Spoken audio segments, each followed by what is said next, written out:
Okay, role roll role.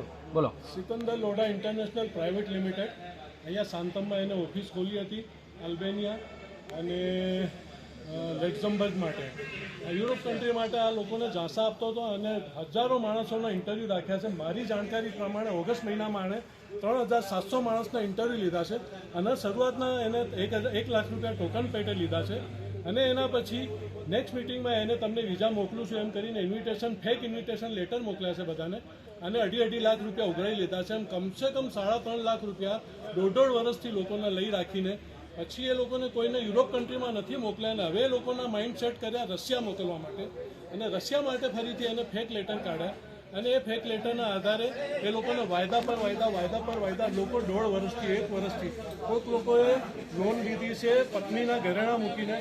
આ આસામના માણસે તો એનું મકાન ગીરવે મૂકીને આવ્યો છે.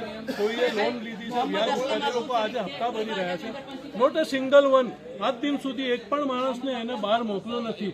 રશિયા તો દૂર, કોઈ માણસને એને બોમ્બે બી નથી બતાવ્યો માણસે. આ માણસે કમસે કમ 5 થી 6 હજાર માણસોના પૈસા એઠી લીધા છે અને મુશ્કેલીથી 3-4 જણાને એને ટુરિસ્ટ વિઝા પર રશિયા મોકલ્યો અને એ બી 1 મહિનાની મુદ્દત પછી મોકલ્યા. પછી એ મુદ્દત પૂરી થઈ ગયા પછી એ લોકો પીકના મારે પાછા આવી ગયા છે. બંધ થઈ ગયો મોબાઈલ.